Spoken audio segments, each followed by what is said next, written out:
China is at a critical crossroads, facing a moment of reckoning that has even its insiders deeply concerned. Think of it as a ticking time bomb, and the alarm bells are ringing loudly. The country recently revealed some new economic data, and the outlook isn't rosy for Beijing.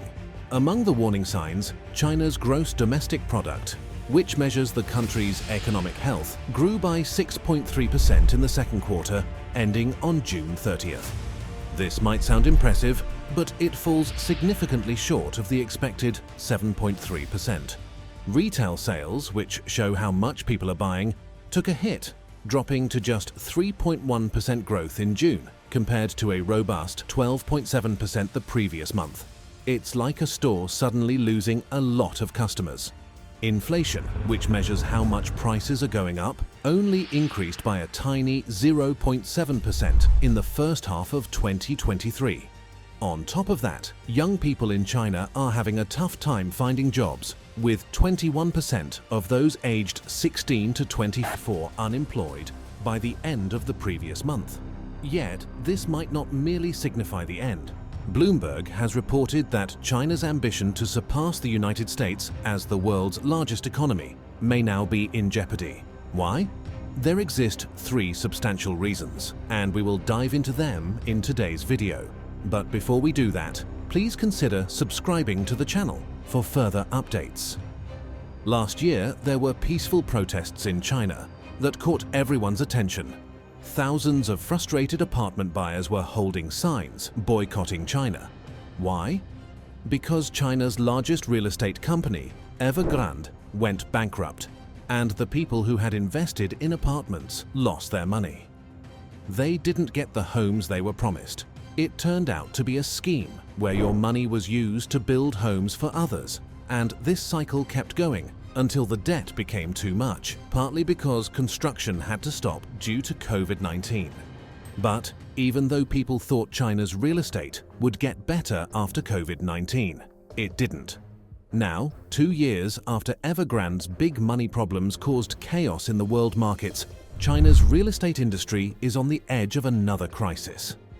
The biggest private property developer in China, Country Garden, didn't make the interest payments on 2 big loans in US dollars. And this is a bigger deal than Evergrande's collapse, because Country Garden has 4 times more projects. They built over 3,000 housing projects all over China, while Evergrande only had about 700. Evergrande owed more money overall, about $333 billion, compared to Country Garden's $200 billion at the end of last year. But the number of projects that Country Garden has is what's worrying for China's real estate and the whole economy. The reason this is a big deal for China's economy, not just for a little while but for a long time, is because the real estate industry is huge in China. It makes up about 30% of China's economy, according to a report from Spain's CaixaBank in January 2022. So the first reason why China won't be able to surpass the US is because this housing bubble is going to keep bursting, and it will have a lasting impact. The second troubling sign for Beijing, which could bring them into a difficult situation, is currency deflation. Currency deflation means that over time things become cheaper. It happens when people spend less, there's less money available, or things are made more efficiently. Right now, China is experiencing deflation for the first time in 2 years. This suggests that the Chinese economy is not doing well, and the government might need to take action to improve it. Deflation can cause problems for the economy. When things get cheaper, people tend to save their money instead of spending it because of the uncertainty effect, and they wait to buy things because they think prices will keep going down, which is because of the deferred spending effect. This can lead to job losses and less investment, making the economy weaker. It can be tough to stop this cycle, and it might even lead to a recession or a depression. So, because China is dealing with currency deflation, it's not doing as well as the United States. The third moment of concern for China is the shadow banking crisis. Now, what exactly is shadow banking? Well, it's a part of the Chinese economy that channels money into various investments, spanning different sectors of the economy, without following the usual route of traditional bank loans. These companies aren't hidden in the shadows. They're actually quite prominent and well known in China. In a country where the official interest rates on bank deposits are less than 1.5%, trust companies have been offering Chinese investors much higher returns on their savings for years. They often assure investors that their money is safe from potential losses. Bloomberg News reported that Chinese authorities have called on CITIC Trust Company, which is a subsidiary of the state-owned China Construction Bank, to evaluate the condition of Zhongrong International Trust Company, when CITIC was tasked with a similar assessment of a big asset manager in 2021. It marked the beginning of a massive bailout effort to prevent that company from collapsing.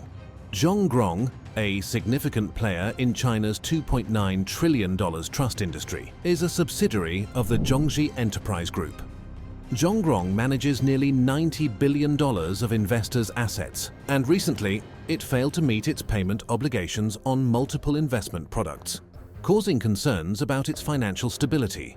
According to Bloomberg, these signs suggest that China's GDP could briefly surpass that of the United States in the mid-2040s, but only by a small margin before slipping behind again.